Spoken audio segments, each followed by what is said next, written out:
Allô, allô, c'est Karine du blog et du compte Instagram Mon Coin Lecture et aujourd'hui, je fais une vidéo de paresseuse, je vous fais un book haul. J'ai demandé sur Instagram et à des amis, est-ce que vous voulez vraiment voir les livres qui sont arrivés chez moi en janvier, sachant qu'il y en a plus de la moitié que c'est des classiques que j'ai déjà lus? Ça a l'air que oui. Fait que go for it! Si vous aimez ce genre de vidéo, n'hésitez pas à vous abonner à la chaîne et à faire un like, ça fait toujours plaisir. Ce qu'il faut savoir là, je sais que ça a l'air complètement fou, mais j'ai été à peu près 8 ans pratiquement sans acheter de livres. J'emprunte beaucoup à la bibliothèque, j'ai beaucoup de cadeaux, je suis chanceuse, j'ai des services de presse, mais c'est assez rare que j'achète. Du moins, c'était assez rare que j'achète. Parce que depuis le début de la pandémie, c'est comme un retail therapy de l'enfer. On dirait que j'ai besoin d'acheter. Puis si je vous montrais tous les cossins à propos de livres que j'ai, je pense que c'est encore pire. Parce que ça prend la poussière, mais ça fait des belles photos Instagram. On va dire ça comme ça. OK, on va y aller. Donc, je vais avoir 3 catégories de livres. En premier, des services de presse. Ensuite, des livres que j'ai pas encore lus, que j'ai achetés ou que j'ai reçus en cadeau. Et ensuite, des livres que j'ai déjà lus. Ce qu'il faut savoir aussi, c'est que dans une pile à lire, un livre que tu as déjà lu, ça compte pas. Un livre que tu as reçu en service de presse, ça compte pas non plus. Puis les suites de séries, ça compte pas non plus. Fait que ma pile à lire, en fait, est pas si pire que ça. Oui, j'ai besoin de 3 bibliothèques, mais c'est pas tout qui compte. Vous comprenez? OK, disclaimer. Je parle juste des services de presse papier. Le seul numérique dont je vais vous parler, c'est parce que ça a été un coup de cœur, puis je l'ai déjà lu, là, mais les autres, je vous en parle pas. Sinon, on va pas y arriver. Donc, des éditions de Saxus. J'ai reçu le 3e tome de The Bone Season de Samantha Shannon. J'ai lu le premier il n'y a pas longtemps pour être capable de lire la suite, vu que j'avais reçu le tome 2. En fait, j'ai le tome 1 en anglais, le tome 2 en hardback, puis celui-là en paperback. Est-ce que ça sent l'achat si j'aime ça? Dites-moi, juste pour rire. C'est de la fantasy, c'est du young adult. On est dans un monde uchronique, mais dans le futur, où les gens qui sont anormaux sont chassés par la société. Et notre personnage principal, qui est une jeune adulte, va découvrir tout ce qui se cache derrière ça. J'en dirai pas plus. J'ai aucune idée de ce qui se passe dans ce tome-là. Il me reste tout le tome 2 à lire. Mais j'ai aimé le premier, vraiment. Je vous montre Avant 7 jours, c'est de Nelly Chadour et c'est au mouton électrique. Il est vraiment rose. Et checkez, il y a un trou sur la couverture. Le 7, là, c'est un trou. J'aime les trous dans les couvertures. Il me semble qu'à toutes les fois que je dis ça, plus j'en parle, plus je me calme. C'est un détail. Je sais pas tant de quoi ça parle, mais la 4e est un peu mystérieuse. Elle dévoile pas trop de l'histoire, mais elle semble mettre une atmosphère à la fois un peu spooky et un peu petit village. On parle de pâtisserie, de festivités païennes, de traditions druidiques, le tout sur une île avec 999 âmes. Donc, je vais le lire dans pas longtemps. Je suis vraiment très intriguée par ce truc. Dernier roman papier, un roman que je n'ai pas demandé et que je ne lirai pas. Je vous l'annonce.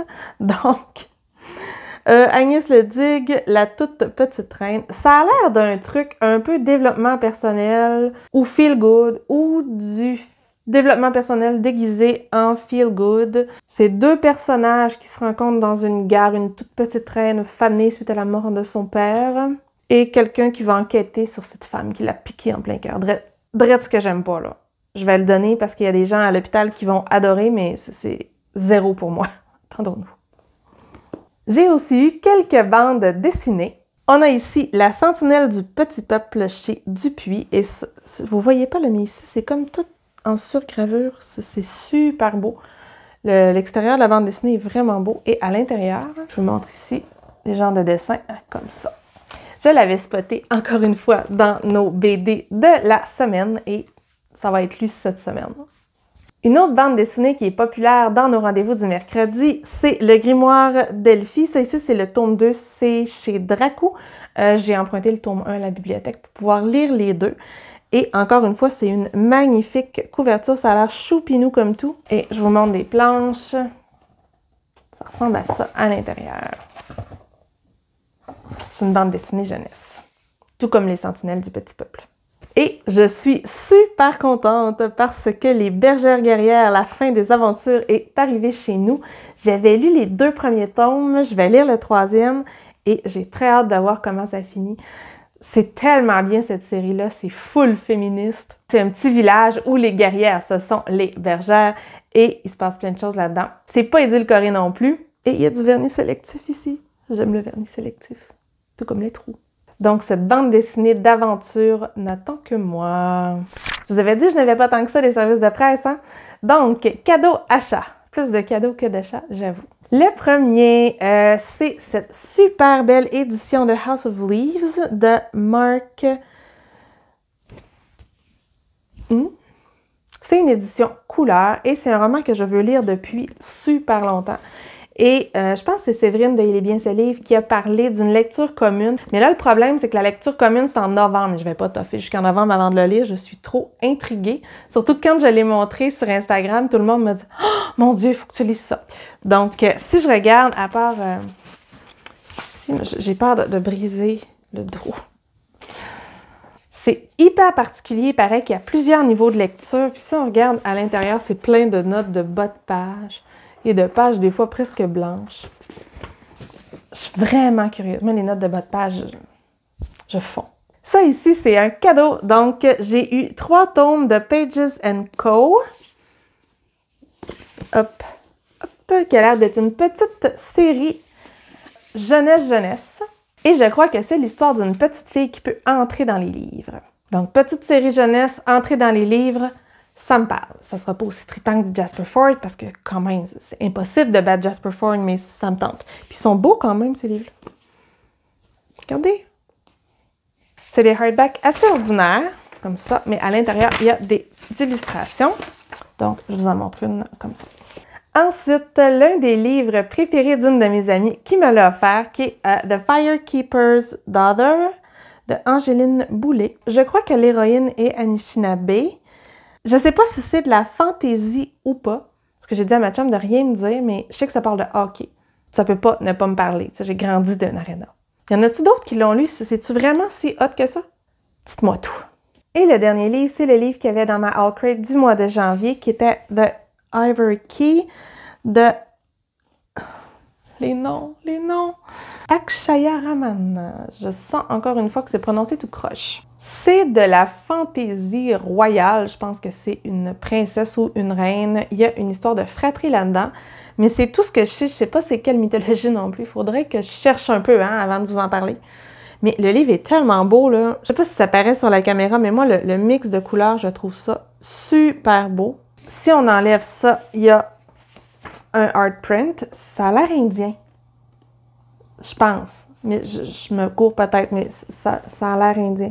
Et le hardback, il y a une genre de mandala et comme ça. Fait que c'est tout pour les livres que j'ai pas lus. Et là, le but, là, ça va être d'essayer de pas parler 10 heures de chaque livre. Que je fais juste vous les montrer. Puis moi, pourquoi ils sont beaux, surtout. Livre assez récent que j'ai déjà lu et que j'ai acheté en papier. Donc, j'ai Vita Nostra. Ça, là, je vais être hyper honnête, il était à 5 $ sur Amazon. J'avais beaucoup aimé, ça faisait partie de mes favoris de 2020. Je pense c'est de la fantaisie. C'est basé sur les métamorphoses d'Ovide. Si vous aimez fermer un livre puis dire « je suis pas sûre que j'ai tout compris », c'est pour vous.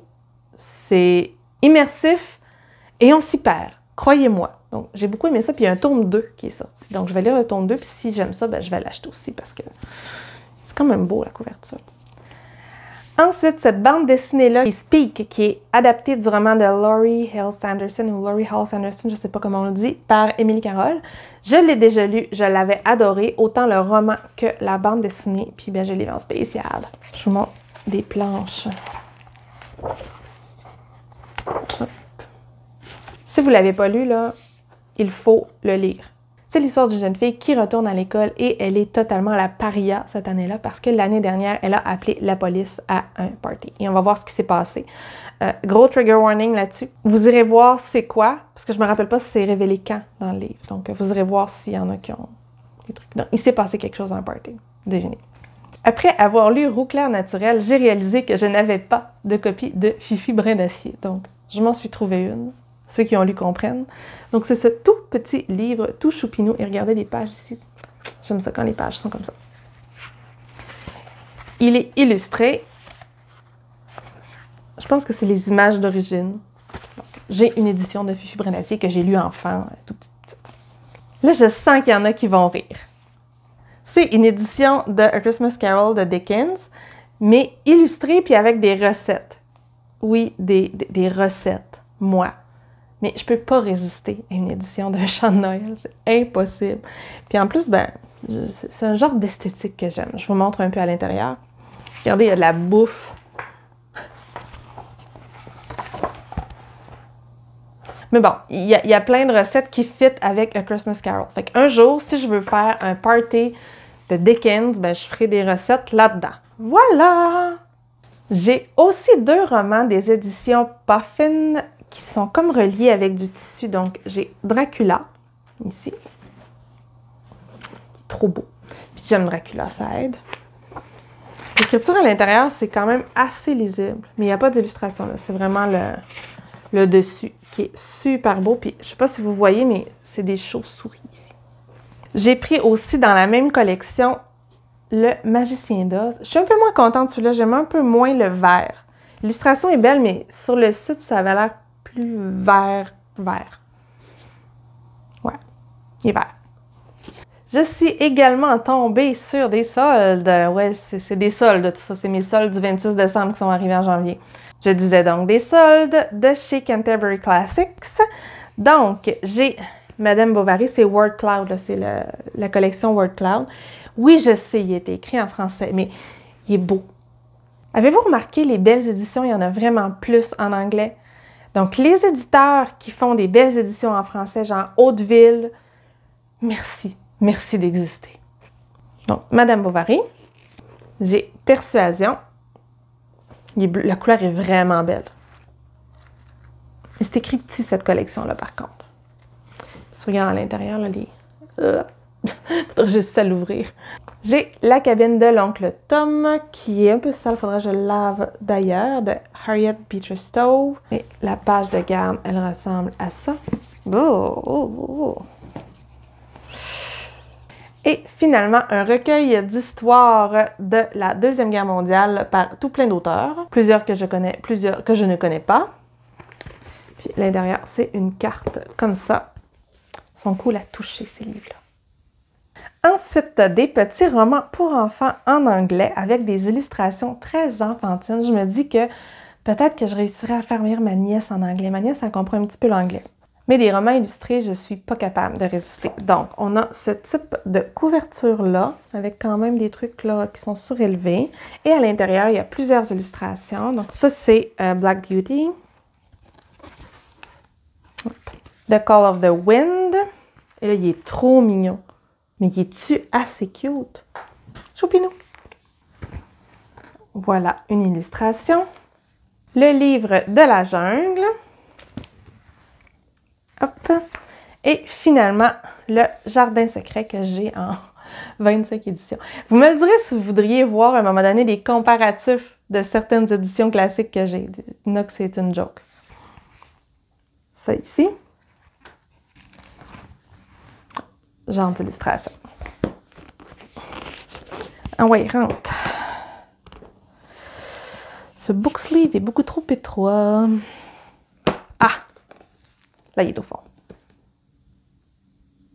Sérieusement, là, je sais pas si je vais mettre toutes les niaiseries que je dis, hein. Parce que entre les trous, les trucs trop étroits, les invectivations à rentrer, une chance, je suis pas monétisée sur YouTube.